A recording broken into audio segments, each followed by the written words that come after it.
How's everyone doing? Dr. T here. We are doing our bi-monthly, so kind of like every other week, live Q&A here in our group, Healthy Habits with Dr. T, which, by the way, if I check it here, we are at 998 members. So if anyone has anyone that could benefit from this information, be sure to share the link to the group. It's always easier to share the link because then they click on it, then they can answer the questions and be admitted right away.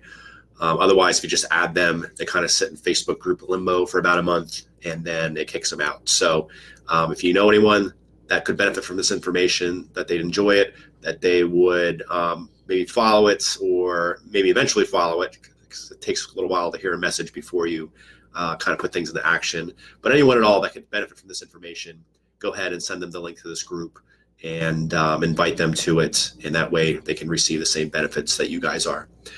So, all right, let's look at the live Q&A questions. We have a list of questions here that were posted in the group. Some I answered already in posts.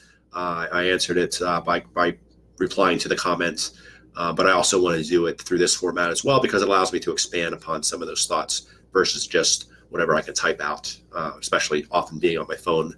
I can sometimes be brief with those answers.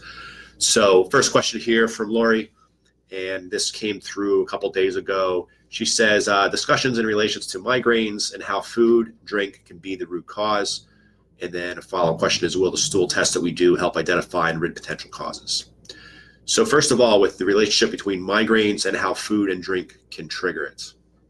So as I mentioned, this is a bit of a loaded question.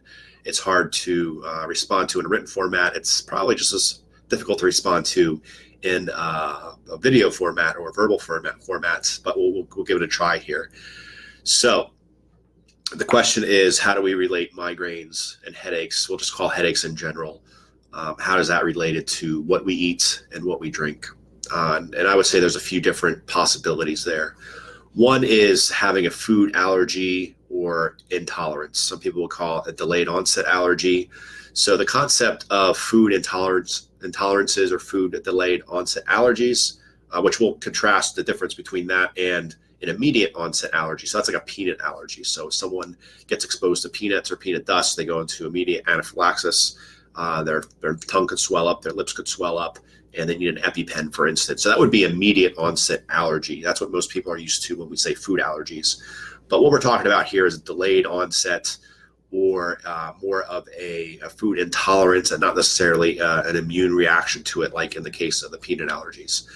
And the mechanism behind that is, so we eat a food, and let's say it's gluten is a common food intolerance. So we eat something that contains grains or wheats. And if the gut is having trouble, so say you have an inflamed gut just from antibiotics, whether it's stress, whether it's poor diet in general, but you have an inflamed gut, that now the barrier of the gut or the gut lining, the skin on the inside of the gut, so to speak, is irritated and in certain parts broken down a little bit. The gut wall should be like a sponge or a filter, so it allows some things through but not others. So like the air filter in your car, you suck in air and air gets through to the motor, but you don't get leaves and dust and other junk that could damage the motor. So the gut's the same way. It's a filter. So we want to filter in and we want to absorb nutrients, but we don't want to absorb and get into the bloodstream lots of other stuff. And that other stuff being fragments of protein, such as gluten and other food components, bacterial byproducts, yeast byproducts, things of that nature. So when the gut's not working properly or it's inflamed, the gut lining is not healthy, now we can start to get some of these food particles into our bloodstream, and that creates a problem. So that can create general inflammation. So inflammation is just a general immune response to anything, and it's not very specific. So it causes inflammation there. That circulates around, that could trigger inflammation in the brain perhaps, and that could trigger headaches. Or it causes cross-reactivity. So what that means is that we have these protein fragments from something in gluten, if we're sticking with that analogy or that example, the protein structure of gluten or certain protein components is very similar to what's found in brain tissue, for instance, muscle and joint tissue, thyroid tissue. So a gluten intolerance or a leaky gut inflammation, allowing gluten to get into the bloodstream, and then the body creating some sort of immune response, we start to get friendly fire. So the body starts attacking itself, and that's a form of autoimmunity. So in the case of headaches or migraines, if you eat that gluten, it gets into your bloodstream, your body creates an immune response against those gluten protein fragments. It's similar to what it sees elsewhere in the body, including the brain. So there again, it can cause and trigger brain inflammation. Just a poor diet in general. So if you're eating the wrong foods, you're not getting the right nutrition, like B6 is needed in order to process certain compounds in the brain. If it has proper amount of B6, it'll produce good things. If we don't have enough B6, it produces more inflammation and can cause problems that way. So there's definitely a relationship between what we eat and things that can be triggered. And that's not even getting into other things. So there's something called, you've probably heard of MSG in things like Chinese food. It's also an additive, kind of like a texture, mouthfeel, flavoring added to lots of processed food. So MSG can trigger something or can cause an absorption of something called glutamate. And some people don't process that well. So they turn it into glutamic acid, which can be it's almost like a neurotoxin, I guess you could say. It overstimulates the brain, and then that can trigger a migraine. If we're talking about food and drink, so that's some of the stuff in the food and drink that can trigger migraines. But then if we put some of those other substances aside and we look at the effect that those food and drinks have on our blood sugar, that's also another mechanism for triggering migraines as well. So if you're eating a lot of high sugary foods, you get a spike in blood sugar. And if the blood sugar goes way up, that can cause some problems and that may trigger a migraine. But I think more likely is to trigger migraine is when it crashes and you have something called hypoglycemia, and then you have that sugar crash, and then that could trigger some headaches. If you're eating foods high in sodium, like processed foods that are really high in sodium and salt and sugar, and that can drive the blood pressure up. Caffeine, other things found in foods that can drive the blood pressure up, and then the high blood pressure can trigger migraines as well. Or just as likely, low blood pressure can trigger migraines as well. So foods definitely have a relationship to triggering headaches. So let's see all that have joined here. So welcome everyone. We're doing a live Q&A tonight. I have a list of questions from our group members from the past week or two. But if you guys are watching live and you have any questions about health or the body function or anything that we do in our practice, feel free to ask those. All right, so that's food and drink, relation to migraines and headaches. And then the second part of that question was, will a stool test help identify and rid potential causes? So the relationship between what we see on the GI map test, the comprehensive stool analysis test, and someone with headaches is this. So we want to assess the health of the gut. If the gut is inflamed and we're seeing evidence of that, and there's a couple markers on the test or a couple of test results that provide clues as to the amount of inflammation in the gut, if that's very high, then that could perhaps explain why someone's dealing with migraines, especially if they eat certain foods. If we see abnormal bacteria, yeast, parasites, worms, viruses, if those are found in the gut in high enough concentrations, and especially if they shouldn't be there in the first place, that could give us some clues on why people are dealing with headaches. And specifically there, what happens is that these bacteria and yeast will release their byproducts. So I tell everyone, these bad bugs are kind of like us. They eat and they poop. So their poop or their byproducts, we'll call them to be nice. The byproducts then circulate into the bloodstream, can circulate around, and they can trigger problems elsewhere in the body, including headaches, including brain fog, fatigue, anxiety, depression, joint and muscle pain, you name it. It can really wreak havoc on people, and it depends on the person. One person can respond a little bit differently to that or have different effects of that than the next. So for that reason, when people come in with migraines and headaches, the gut's very important to assess in that situation, especially when everything else has been tried and all the standard testing has been run and they haven't found any answers.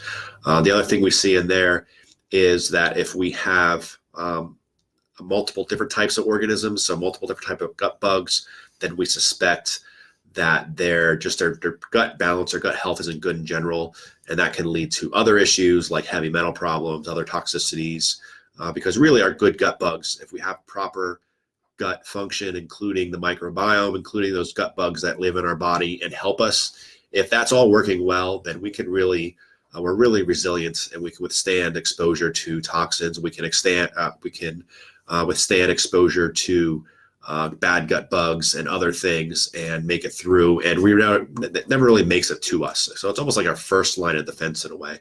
But when our normal healthy gut flora is struggling, our intestinal lining is not going to be as healthy. Our defenses aren't going to be as strong. And then we're just going to react to a lot of different things more easily. And we're going to be more prone to having problems, including migraines and headaches. So that's the answer to that. So thanks, Lori, for the question there. And hopefully, I know your friend. I saw you tag her a few times, and I hope she hears this information and maybe it gives her some ideas on what to try on her own, and then maybe eventually come in for testing and try to figure out what's going on, especially if she's had this problem for a long time. All right. So next question is from Megan. This is a long one. It's going to be a short answer, though. So does anyone have any articles that discuss certain foods like gluten, GMOs, red dye, and a link to hyperactivity or a tailored diet for kiddos that are hyperactive, or has looked into gut testing for the kiddo and seen results implementing dietary changes? So the short answer to that somewhat long question is probably one of the diets that has some track record in kids with ADHD and other behavioral issues is the Feingold diet. I won't pretend to be an expert in that area. I know there's a member of our health group, Healthy Habits with Dr. T group. Her name's Kim, an old college classmate of mine. I know she has used it with much success. So I would reach out to her. I think we already went through that post, and hopefully she was able to provide some good resources. But there's lots of different groups out there. There's Feingold groups on the internet and Facebook. So that's one area. Let me make sure I'm saying that name correctly. Yeah, Feingold. And it's something that it's not always easy. It's hard to implement because the kids like certain foods. They like the snacks that they like. So by no means is it something that's easy, but it could be a simple solution to a problem, meaning that it's a simple concept. It's just not always easy to implement. But anyone with behavioral issues with their children, I would definitely give that a try. I know our daughter is, thankfully, she's a pretty good kid, but you give her some sugar and you give her a bunch of junk and she gets really hyper and she doesn't behave as well as she could. So when you have a child that's having some issues already and then you give them that junk food or you give them that processed food, and could really make a big difference. And it doesn't take much. I was working with a kid with autism. I think she was 14. And their parents have moved away since, so I haven't seen her in a few years. But when she first started coming in, and it was for chiropractic actually, because she'd gone to a chiropractor and done really well with her behavior. Her behavior was kind of off the wall a little bit. She wouldn't focus. She just to get her to lay still on the table for an adjustment was difficult. And then after a few visits, she was calmed down. She was good. She was polite. Still didn't really have good real communication skills because of the autism, but she was calm and courteous and her behavior is pretty good. Then she did well for like a few months. I'd see her like maybe once or twice a month. That was what the other chiropractor did. So we kind of stuck with that. And that was working for them. And then one day, about 3 or 4 months into it, she came in and she was bouncing off the walls again. So I asked her mom, what's up at home? What's going on? And they said they had a birthday party at school that day and she had an ice cream sandwich. So it seemed innocent enough. Didn't seem like a big deal, just an ice cream sandwich. But for some kids, it's enough to really set things off. And there's different theories on why that happens. Could be genetic factors. Some people have different genetic variations. Could be gut health. So, and that's kind of the second part of the question there is, has the testing exposed anyone with kids with behavioral issues? And I've worked with only one, and they did have issues. And this was in a 15-year-old, I think. And she had really bad fits of rage, mood swings, little depression, anxiety, and literally within like a couple weeks of working with her, things turned around quite a bit. And she was, I guess, fragile, I guess we could call it, for a few months there, because it was easy that if she went off track and ate something she wasn't supposed to, a lot of those issues kind of flew right back. I mean, immediately had issues. And a lot of that came out like fighting with mom and just being a bad teenager, so they thought.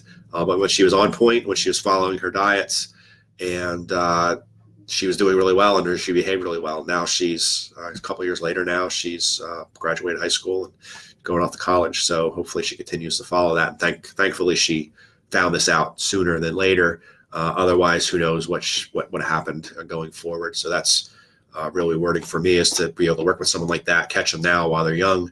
And then that way, I don't have to see, because I see people on the other end of that, so they don't figure it out. And I see them when they're 40 years old. They've been on antidepressants. They've been on all sorts of medications for 10, 15, 20 years. And it's almost like a half a life wasted. So yeah, you're never too young to have some of those tests done to see what's going on. We can only get good information out of it. It definitely can't hurt. I've tested my daughter already. She's only 5, but we've tested her. I think she was 3 or 4 when we tested her the first time, just to get a baseline, just to see what's going on, so we can address any problems that we might see. So thanks, Megan, for that question.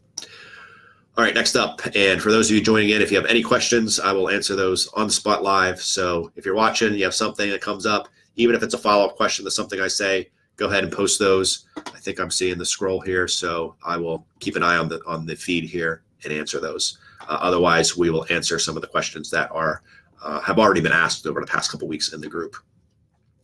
All right, Krista asked about blood pressure. So if you have high blood pressure, elevated heart rate, is it dangerous to do cardio? I know blood pressure is helped by diet and exercise, but do you need to go on meds before the exercise part? I would say, first of all, check with your family doctor, your practitioner, someone who's familiar with your situation, and then make sure that they're checking up on things. Because if it's dangerously high, you probably want to get medicated and get it down before you start exercising or doing anything strenuous. If you have a history of heart disease yourself, if it's in your family, they may want to do a stress test. So it's very situational. I would say if you're a normally kind of fit 30, 40-year-old, or even maybe even in the 50s, and you feel okay otherwise, and let's say like a perfect blood pressure is 110/70. If you're like 128 over 88 or something like that, like high normal, you could probably ease your way into cardio without having any issues. But it's always safe, and it's probably legally required for me to say check with your doctor first. But yeah, just use your head. If there's any question at all, check with your doctor, honestly, and they can assess you and give you their professional opinion. That's what they're there for. All right, thank you, Krista. So next up, we have Kathleen. She is asking, is nutritional yeast a bad idea if you have gut issues? And I saw this come up in another group as well that I'm in. It's a pediatric group, and the parents there were worried about taking something with yeast in it, and because of some gut issues, because we've heard of candida or yeast infections, and we see yeast in other things. So we see yeast in certain supplements, we see yeast, nutritional yeast, and there's actually a beneficial yeast called Saccharomyces boulardii that you can take that is good for our gut. It's like a probiotic, but it's a yeast instead of a bacteria. So just a different type of bug. But no, it's not a bad idea. It can be good. And it's totally different than the yeast like candida that's found in overgrowth issues in the gut. So when you have a yeast infection in the gut, or if you have thrush with it, which is a yeast infection of the tongue where it gets white, or vaginal yeast infection, things of that nature, totally different organism, totally different type of yeast. So no, you don't have to worry. Nutritional yeast is really high in B vitamins. Some whole food vitamins will use different types of yeast to grow vitamins in. And basically what they feed them is certain foods or certain feed with a high amount of those nutrients. And then when the yeast eats them and consumes them, it gets taken up into the yeast. So that's a way to get whole food version of a vitamin versus synthetically making, let's say, ascorbic acid in the lab. So you'll see yeast in some supplements, and in my opinion, as far as I know, there's no issues with that, even if you have yeast infections or you're being treated for yeast problems. So, all right, we got the first feed question here, so we'll jump off my list and go to Brian. Okay, it's a personal question. Send me that in your portal, Brian, and I will make sure to address that. So we'll keep that between you and me about your supplements. So, all right, yeah, Brian, send me a message now, and I will be sure to answer that after I am done here. All right, back to the list. And this is a tough one from Andrew, long one. Interested in anti-aging. The older I get, the worse I feel. I recently read an article in the New Scientist that said in the conversation around anti-aging, the conversation has changed. Changed from trying to keep people young. They're just trying to prevent people from being incapacitated before they die. They said in order to prevent chronic illness, you must remove senescent cells.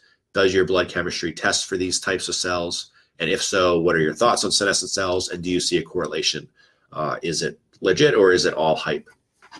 So yeah, so with aging, there's different theories. And let's talk about senescent cells first. So senescent cells are cells that basically are no longer dividing. And it's a problem because that's how we rebuild our body tissues. We're constantly breaking down, or cells are constantly dying. We're breaking them down, and then we're birthing new cells on a consistent basis. There's probably trillions of cells in a day or a week or month that are replaced constantly, that are born all the time. As we age, one of the theories is this theories of senescence, where we stop dividing those cells. So then where are the new cells coming from? Well, the answer is nowhere. So if enough cells stop dividing and we're not replacing the cells that die, our tissues, which are made up of cells, will start to malfunction. They won't repair themselves. They won't heal themselves. And then we continue to age. And then eventually we just don't replace enough cells in those tissues for those organs to keep functioning. And then that's when we have things happen, and then we pass away, essentially. So that's one theory. I'm not an expert in this area, so I don't know if it's all hype or if it's something that's legit. I'm sure there's some truth to it. With most things, there's some truth to it. It's just a matter of is that the thing? And there's always kind of the thing, especially when you're looking at some of these articles. People want to focus on one thing, and that's what the article's on, and they kind of want to sell their magazines, they sell their articles, so they really hype that up, so people are interested and want to buy it and want to read about it. But yeah, other than that, I don't know if it's something it's overhyped or not. But there are a few things that we can do. So can we see it on blood work? And not exactly.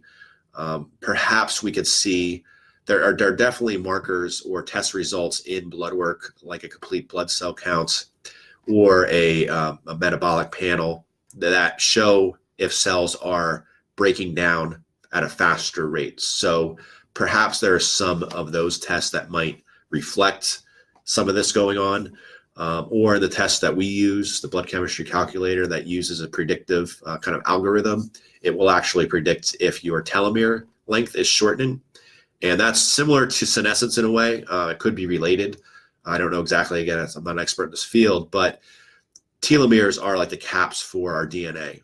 And the long and short of that is basically they have to be, each time our cell divides, it's kind of like making a copy of a copy. And just like we make a copy of a copier on a photocopier, the quality of that copy gets worse and degraded as we go along. So if you copy the same paper 20 times, but you're copying the copy and not the original source, eventually that it's going to start losing quality big time. So when our cells do that, we open up the DNA strand, we copy that, we reproduce it, we replicate it, and then we form a new cell eventually. Each time that happens, it's said that it could shorten the telomere length, or that cap. And when it only has so much length to it, and when it gets so short, then the cell has problems dividing and reproducing, and perhaps that could lead to senescence. So things that improve or maintain our telomere length are things like antioxidants, because there are things that our cells do that produce damaging compounds, and the antioxidants protect our cells and our DNA from that. Inflammation can accelerate the telomere length breakdown and shortening. Infection. So there's lots of different factors there. Nutrient deficiencies, high stress, exposure to toxins and things of that nature. So the tests I do is you can do specific telomere length tests. They're a little pricey to my knowledge, and it's going to give you information that it's going to tell you should be doing all the stuff you should be doing anyway, like eating well, exercising, lowering stress, sleeping well, removing toxins and avoiding toxins and all that stuff. But as far as the tests that I do, we do see a prediction for that. It's not exact, but it gives us an idea. And the neat thing is that when we change people's lifestyle and diet, we actually see the prediction change to reflect that their telomere length is improving. And you can actually improve and enhance your telomere length. It's not just a matter of you broke it down so much and it's real short, and that's all, and that's just, you can stop it from shortening more and that's it. No, you can actually, I believe the research shows that you can actually lengthen that telomere length by turning things around. And that's the nice thing about the human body, is like once you fix things and correct issues, then you can improve upon things and the body will bounce back very quickly. All right, next question here is Dina, and she asked, there's a couple questions here in a row. So Dina, Amanda, Haley, And yeah, Dina, Amanda, and Haley have the same, basically essentially the same question. So what are the best herbal remedies for seasonal allergies? And her questions with children. What factors can contribute to histamine intolerance? Histamine can lead to allergy-like symptoms. And the next person, Haley, says, I suspect I have a gut issue along with hormonal imbalance. What is the best way to get started figuring out the root cause of both? So let's take those a couple at a time. So histamine, let's talk about histamine first. So histamine is released from something called mast cells. They float around, and when they're activated, the mast cells burst. They release histamine, and then histamine does what histamine does. And we know it as, like I have today, swollen sinuses, allergies, leaky mucous membranes. We see vasoconstriction in some areas, vasodilation in other areas. That's why your nose gets puffy, that vasodilation. And so we see a lot of ill effects of that. Like hives is a acute histamine response. Allergic reactions, that's a lot of that's histamine, not necessarily histamine related, like a peanut allergy, but like a seasonal allergies is histamine mediated. So then we take a Zyrtec or Claritin or something like that to block the histamine, at least a little bit. We block the histamine receptors so that the histamine doesn't have those effects. But as far as addressing that, so how do we naturally address histamine? And one is to, and I wish I could share my screen. I don't think I can. So one thing is to look at the histamine pathway and how do we form histamine and what stimulates the release or the formation of histamine. And I'll just read it off the list here. So we have stress, we have toxins, we have inflammation, we have bacterial byproducts, infections, bacteria, histamine containing foods. So you can actually go on a low histamine diet if you think histamine is a problem. We have some other toxins that are there, and allergens like pet dander and seasonal allergy type stuff, pollen and things of that nature. So those are all things that stimulate the release or formation of histamine. So that's on the incoming side. So that's, say we have a bucket full of histamine. When it overflows, we get the reaction. So the bucket's close to overflowing, and things that make it overflow more that add to the bucket are all the things I just mentioned: stress, inflammation, bacterial byproducts, histamine containing foods, toxins, and so forth. So that's one side. So we're filling it up too quickly, it'll overflow, we'll get histamine response and symptoms. On the other end, we need to drain the bucket slowly. And we're always processing histamine that's released and removing it so that there's a balance there, because we want some histamine there. It's there for a reason. It's there to protect us from some of these things, because these reactions are beneficial when done at the proper amounts. But when it's hyperactive, when it's always there, when it's not supposed to, that's when it's a problem. So we need to drain the bucket as well. So things that help drain the bucket, there's a lot of nutrients involved. There's copper, there's calcium, water and oxygen is needed. There's B2, there's B3, B1, vitamin C, zinc. So all of those things help our body remove the histamine. Then the third way is, so the histamine's in the mast cells. So mast cells are bursting too easily. That could cause a problem. So kind of a third angle we can look at is what they're stored in the mast cells. We can try to make them less prone to bursting. And we see things like quercetin. That's Quercetin, quercetin, however you say that. So that can help stabilize those mast cells so it doesn't burst and create a histamine response. Vitamin C, bioflavonoids, rutin, things found in like citrus and those types of foods, and the vitamin C related type nutrients can help stabilize those mast cells as well. So that's the answer as far as what triggers it, what kind of remedies are available. And so, yeah, let me know if that makes sense. And I can post some more information about that if people are interested. And I might post some natural remedies and supplements that are good for allergies, because it is allergy season. There's a nasty allergy or sinus stuff going around now. And when you get that histamine response, it's good to be able to lower that histamine. And I know, like, when I get it bad, I try to avoid the antihistamines because they dry me out and they make me feel loopy. But sometimes it gets so bad you can't avoid it. But I know I feel horrible on this thing, so I try to avoid them if at all possible.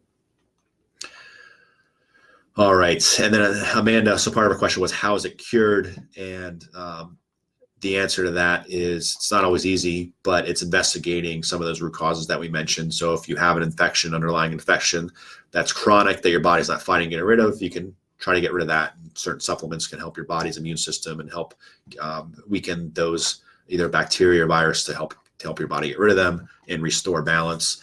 If it's nutritional factors, so if there's nutrient deficiencies like the zinc, copper, and some of the other things that I mentioned, you want to address those deficiencies. That can help.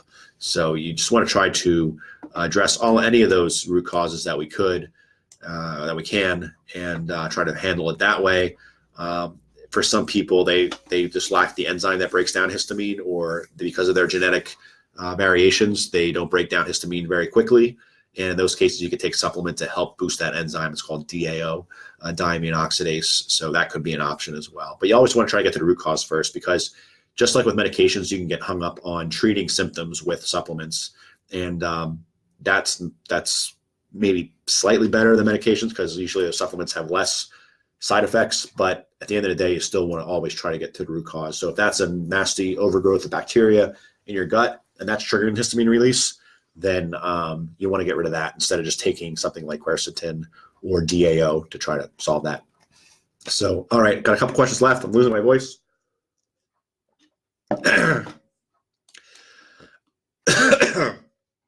All right, so the next person says, I suspect I have gut issue along with hormonal imbalance. What's the best way to get started figuring out the root cause of both? So, great question and common issue. Whenever I see a female with female hormonal issues, they almost always have gut issues along with it. So if you know you have gut issues, like you're not having a bowel movement 2 to 3 times a day, either it's too excessive or it's not often enough, that's a sign. If you get bloated, if you have any stomach pains, if you have any issues with the stomach at all or the gut at all, then that's like it's easy to know that that's probably at least part of the equation. And the reason that the gut affects hormonal release is that it's just the proximity of the two systems. So you have the gut basically surrounds the female reproductive system. And if you have inflammation, you have issues there, you have toxicities there, it seems like it just readily affects the system next to it. So that's one problem. 2 is through something called, a big long word, beta-glucuronidase. And to understand how that works, we need to go back to how your body gets rid of different hormones, including estrogens. So we talked about, in another question, we talked about histamine and how we want to look at how histamine comes in and how it's produced and then how your body gets rid of it. And you have to address both ends of the equation. So with female hormonal issues, a lot of people have problems with estrogen dominance. So if you type in Google estrogen dominance and you see the symptoms of that, chances are if you're having female hormonal issues, it's because of estrogen dominance. So with estrogen dominance, we need to look at, okay, how's the body producing it? And then how are they getting rid of it? How are they processing it? And in this case, it's how are they getting rid of it? And how are they processing it? So the main way to get rid of it, process it, is through filtering it in the liver through something called glucuronidation. Basically packages up the estrogens and puts them in a box that says, okay, these are packaged to exit the body. They store it in the gallbladder as bile, or it's part of the bile. And then it goes into the digestive system, into the gut when you eat your foods. And part of the bile's job is to digest fats, but it's also there to help carry toxins and other metabolites of things like estrogen out of the body with a bowel movement. In a perfect world, when you eat your foods, you're eating plenty of fiber with your foods. The bile, including the packaged estrogens, get trapped by this fiber, get soaked up. It goes through your digestive system and then out the other end, and you excrete it. You get rid of it from the body. It's no longer part of your body. In an imperfect world, what commonly happens is a couple things. One is you don't need enough fiber. So it goes through, it doesn't get soaked up by the fiber. And then instead, before it makes it to the other end, it gets reabsorbed through the intestinal walls. And that will happen regardless. But what really accelerates that or makes that problem much worse is that you have this beta-glucuronidase, which is released by abnormal gut bugs, that they're ripping the boxes open. So now it's not packaged to leave anymore. Now the estrogen's back into the gut, just hanging out by itself. It's readily absorbed through the gut wall, just like we absorb all our nutrients. And it gets back into the blood and says, hey, we're back, we're ready to go. And if your body's already producing estrogen, trying to release a certain amount because it wants to be at certain levels, and now you're recycling some, so now you have extra, well, that does a few things. One is it raises your estrogen levels. You have these estrogen metabolites And by the way, there's several different types of estrogen metabolites. Some are more harmful than others. So if you have some of the more harmful ones that reabsorb, that's a problem. Two, your liver has to re-filter those things again and package them up again. So it's extra work on the liver as well. The third thing that's bad is you're taking all these metabolites through the colon, is where most of these are absorbed. And it's not just estrogen, it's other, could be toxins, could be other things as well. And you're exposing those colon cells to all these toxins, so you can lead to a higher risk of colon cancer. And in fact, when we look at the research, if you have a high amount of beta glucuronidase, basically that's the unpackers, that you have much higher risk of colon cancer. So just a lot of really good reasons to look at the gut when you have female hormonal issues. So if you suspect a gut issue along with hormonal imbalance, yes, that's absolutely can be the case. There's a pretty clear-cut connection there. So I would definitely say you'll definitely want to have that checked out. Two more questions, and I think my voice is hanging on. So Diana says she's interested. The question is healing without modern medicine, and my answer to that is yes. So I don't know, not really a question, but yeah, anytime you want to try to address root cause first of all, and if a natural remedy, I think as long as the problem is not an emergency or a dire situation. If you have sepsis or you have some type of bacterial infection that could lead to heart valve damage, get the antibiotic, go see a doctor, go to the ER if you have to, go to your family doc. Modern medicine is pretty amazing. It's pretty amazing all of the stuff that we can do. We can actually break body parts completely. The heart, forget it, we'll put a new one in. And it's just amazing that we can do all that stuff. We have the technology. I'm not against modern medicine. I'm not afraid of it. I think we depend on it too much and we jump to it too quickly. So we were always taught in chiropractic college, you go from least invasive to most invasive. So least invasive to me is using remedies or like adjusting your lifestyle. I mean, that's not very invasive. It has very low chance of side effects. A lot of times it doesn't cost you anything, getting proper amount of sleep. So working your way up through there to maybe taking, make sure you get proper nutrients, because if lack of nutrients are leading to an issue, getting the proper nutrients isn't only going to solve that one issue that you're dealing with, but probably dozens of other issues as well. And then you can go into even herbal medicine. So say you have mild elevation in blood sugar levels, and you could take something like Gymnema, or there's a variety of things you could take for berberine. There's things there that are herbals. They have low risk of side effects. If the side effects they do have are often positive.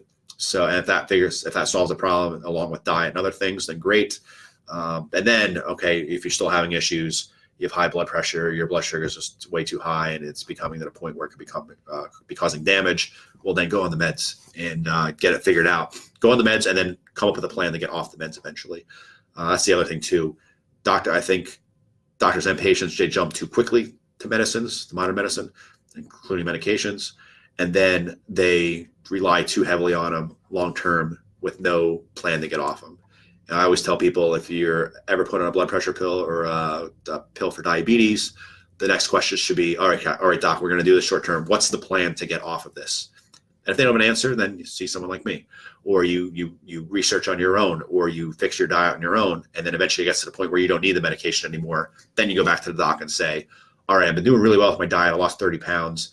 Can we start to wean off this blood pressure medication? Because maybe I don't need it anymore. And I think no matter who they are, what doctor they are, I think anyone could agree that you're better off without the medication than you are with the medication. So good question. That was more of a statement, or not really a question, but still good. Good conversation.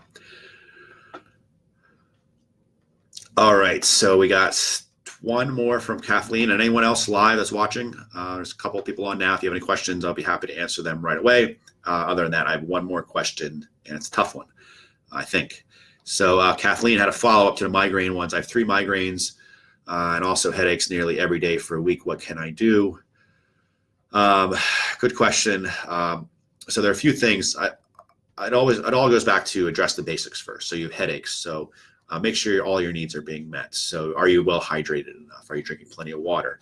Are you drinking too much water? Because some people like to get hydrated, so they over drink water. They don't get enough electrolytes, so they don't replace their sodium, potassium. So every time you urinate, when you drink a lot of water, you are also getting rid of electrolytes like sodium, potassium, and other things. And if you're only replacing with water, then that could actually end up causing an electrolyte imbalance. So something like Pedialyte, or you can make your own electrolyte mixes. If you look on the internet, Google natural electrolyte mix. You can use things like honey and some salt, some Himalaya pink salt. There's coconut water. There's different things out there to help replenish some of your electrolytes. So make sure all your needs are being met there as far as hydration and electrolytes. Sleep is important. So if you sleep deprive yourself, for some people that will trigger headaches no matter what you do. So you want to make sure you have plenty of sleep. Watch your stress levels, and there's various methods of stress management. There's biofeedback, there's meditation.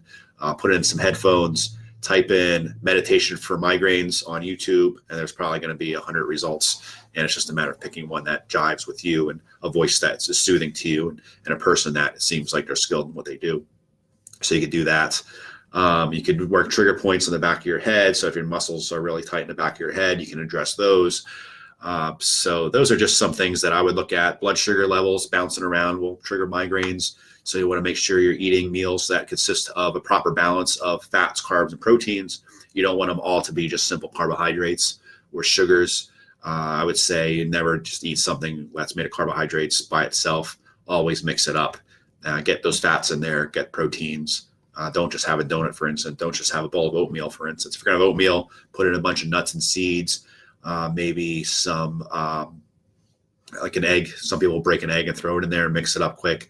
So you're getting some fats and proteins in addition to just the carbohydrates in the oatmeal itself. And if all that fails, then it's time to get some testing done and see what's going on. Get some blood tests done. Get a blood chemistry test done. See what your nutrient status is like. See what your electrolytes. See if you are dehydrated. That shows up in the blood work. And just try to investigate what's going on, what nutrients you're missing. And then there's natural remedies. I'm not going to go into those because I think those are more treating the symptoms than they are treating the root cause. One I'll mention is feverfew.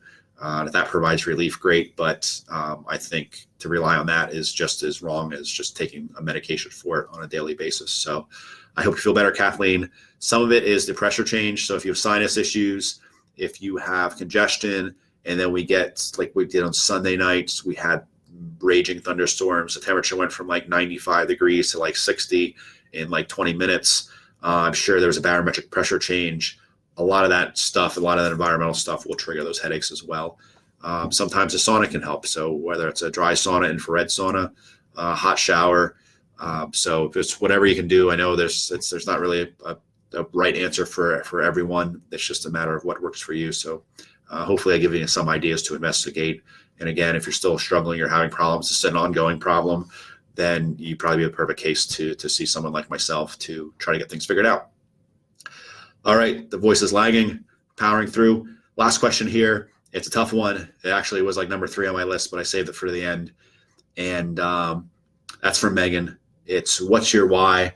Why do I do what I do? So it's a really tough question. And I thought about this a little bit before I went live, and I'm sure I'm going to have a more organized way of telling the story in the future. I know I'm working on that with Andrew, but I guess one of the things is that, so I've been a chiropractor practicing now for about 15 years, and I see people from all ages, and it's I guess sad in a way that I see people that I saw initially, so 15 years ago now. So say they were like 60 years old. Now they're 75. And maybe I saw them right at the beginning, or in this case, I saw them right in the beginning, and then I'm only seeing them now recently, 15 years later. And to see them age in that period of time, it's frightening a little bit. It's scary. I mean, aging is scary stuff.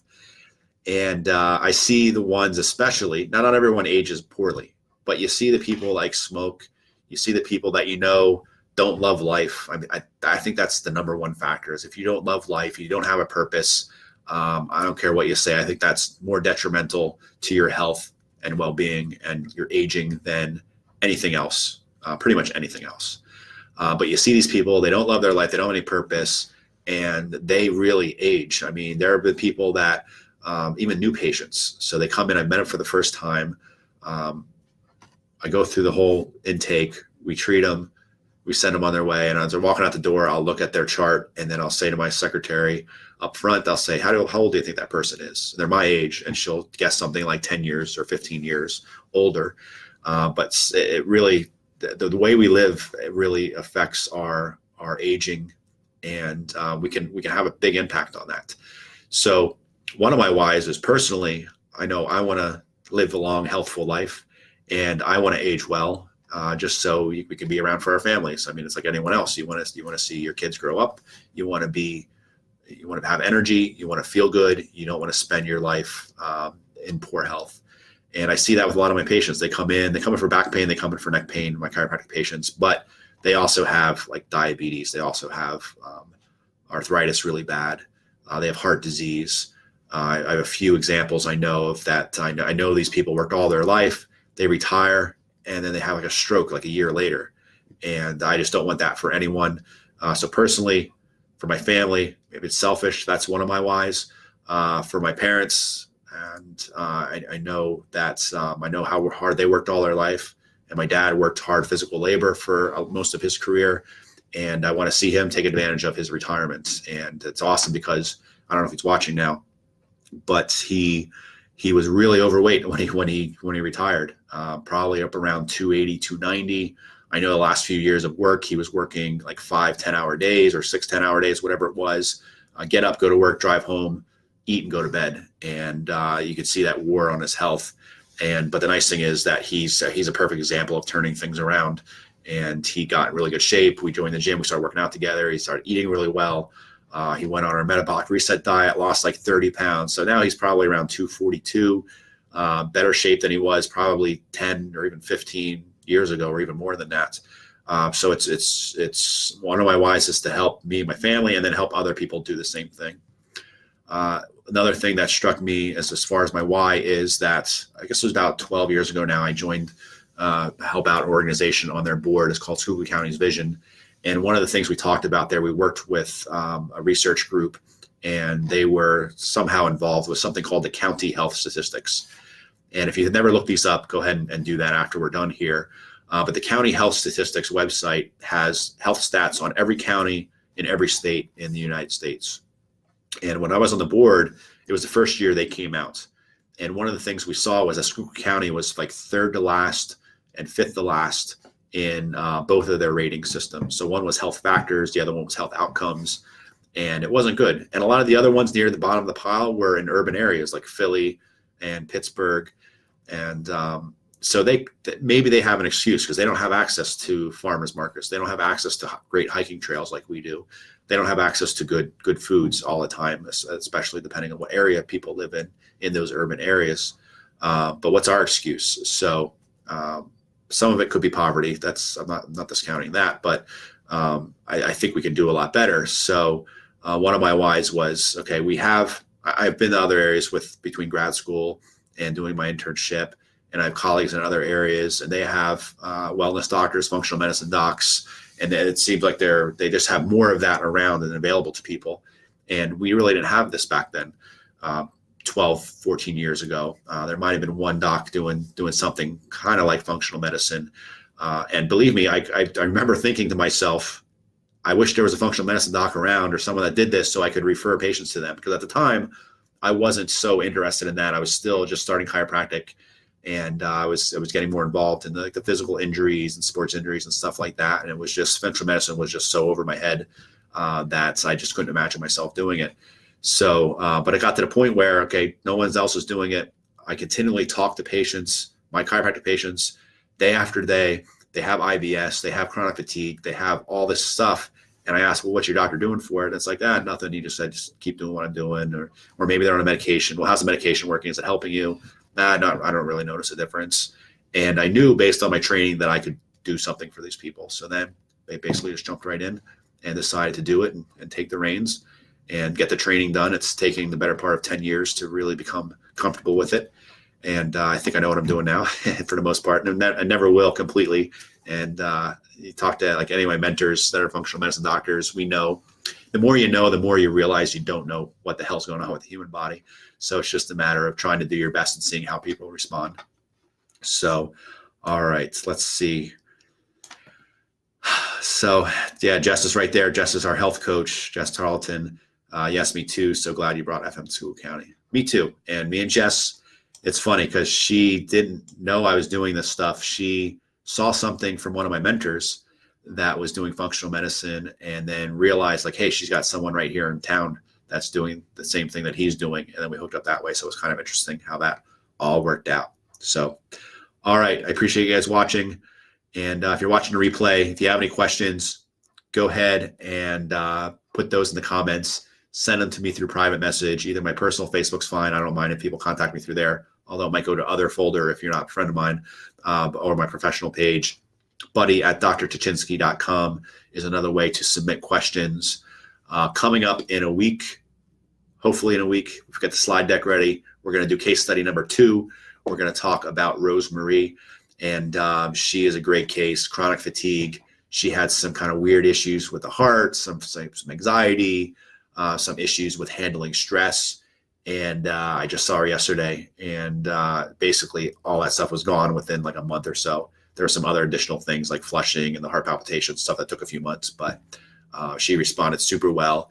And really what we're doing, it's not anything that's that complicated. We're going to show you how simple it is. We're going to show you basically our formula step-by-step, what we go through to assess someone. And it's not rocket science. It's not anything that's crazy. We're not throwing chicken bones on the table, find out what people's energy is like to find out how to solve their problem that way. It's just looking at how their body's functioning. We know how it should function, and we look at how it is functioning. If it's not functioning, then we try to fix that thing that's not functioning well. And then the other thing too is it goes back to my answer about the migraines. It's addressing the basics. It's making sure that all of our body's basic needs are being met. It seems so simple. It's like, how can this stuff work? How can this stuff take someone like Rosemarie, who's had fatigue since 1983? She literally said, my question on my intake form is, when's the last time you felt well? She wrote 1983. And so that's almost as old. Her problem's as old as I am almost. But within a month, totally changed around just by meeting some of her body's basic needs: balancing blood sugar, proper hydration, proper nutrient levels. And it's crazy how simple it is. So that's going to be my mission, probably the rest of my life on the earth, is to spread that word and just try to kind of just cut through some of this insanity that we're having in healthcare. We get too enamored and too caught up in the technology, fancy tests, new medications, and with the way the system is, that's what's promoted because that's what makes money. That's what people get excited about. People don't want to be told they just have to change their diet, because that puts it on them to fix the problem. They'd rather be told, take this pill, that'll fix your problem. Well, hell, that's a lot easier. And believe me, I wish things were that easy, because there are a few health problems that I've had over the years. I wish I could just take a pill, but when it comes down to it, you got to put in the work. You got to take control of your own health, and that's the best way to do it. The doctor of the future is the patient. The doctor of the future is you. It's no one else. So, all right, guys, thanks for watching. I'm going home. Peace.